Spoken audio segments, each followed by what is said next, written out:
Congress party को 1 seat है, other को यहां से 0 सीट मिलने का अनुमान दिया गया है।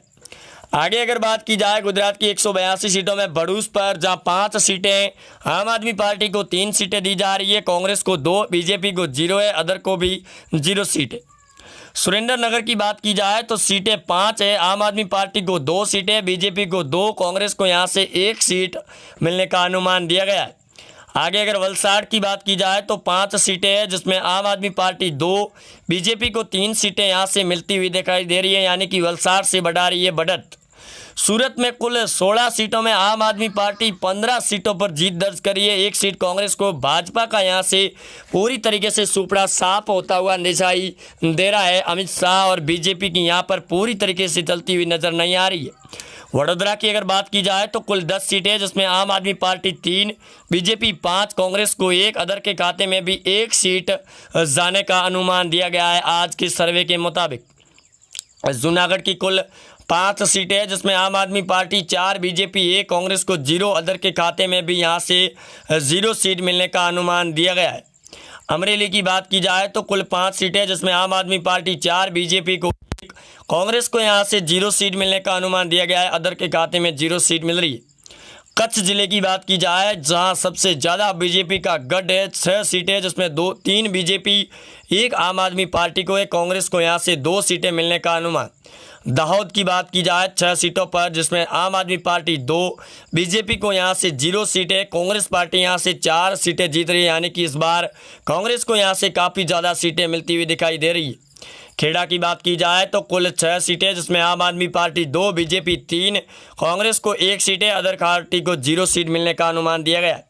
द्वारकाधीश की बात की जाए जिसमें 2 की 2 बीजेपी पार्टी जीत रही है, आम आदमी पार्टी को यहाँ से 0 सीट है। जामनगर की बात की जाए तो 5 सीटों में आम आदमी पार्टी 3, बीजेपी 2, कांग्रेस और अदर के खाते में 0-0 सीट मिलती हुई दिखाई दे रही है। पोरबंदर की बात की जाए जो गांधी जी का घर भी है और यहाँ से 2 की 2 सीटें कांग्रेस पार्टी के खाते में।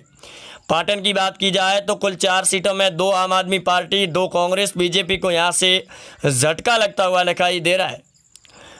आगे अगर बात की जाए पाटन की 4 सीटों पर, जिसमें 2 बीजेपी को और 2 सीटें कांग्रेस पार्टी को यहाँ से भी मिलती हुई दिखाई दे रही है विधानसभा चुनाव 2022 में। अगर दोस्तों कुल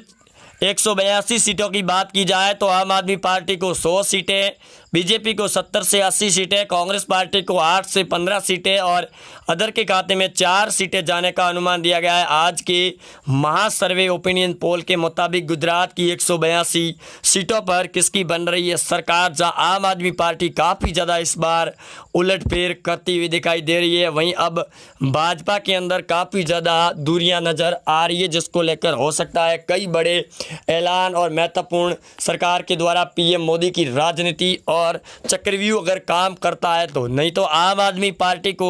हद से ज़्यादा सीटें मिलती हुई दिखाई दे रही है। कांग्रेस पार्टी पूरी तरीके से ख़त्म होने की कगार पर है। गुजरात के अंदर जिस प्रकार सामने आ रहे हैं आंकड़े, आज जो times now, ABP news, Phalodi सट्टा बाजार, इंडिया टीवी, वहीं सीएनएक्स के द्वारा किए गए इन सी वोटर के सर्वे के मुताबिक काफ़ी हद तक पूरी तरीके से सर्वे आंकड़े बदल रहे हैं और हर दिन सर्वे आंकड़ों की रिपोर्ट के मुताबिक अब गुजरात के अंदर भी अब भाजपा पार्टी को तगड़ा झटका लगने की बड़ी तैयारी में है, जिसको लेकर आई बहुत ही बड़ी जानकारी आप सभी के साथ में माह ओपिनियन पोल सर्वे रिपोर्ट जारी की जा रही है, जो फलोदी सट्टा बाजार के काफ़ी हद तक आंकड़े सटीक बैठते हैं। वहीं अगर बात की जाए पिछले विधानसभा चुनाव की तो जहां बीजेपी पार्टी ने अपनी बहुमत से ज़्यादा सीटें हासिल की थी, उन सीटों पर इस बार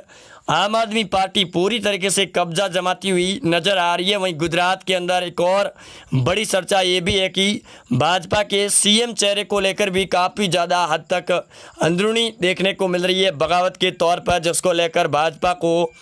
काफ़ी हद तक नुकसान होता हुआ नज़र भी आ रहा है, जिसको लेकर आम आदमी पार्टी के नेताओं ने अब बड़ी जिम्मेदारी के तहत कमर कस ली है और अरविंद केजरीवाल के द्वारा गुजरात के लोगों के साथ में की गई महत्वपूर्ण और बड़ी घोषणाओं के बाद में काफ़ी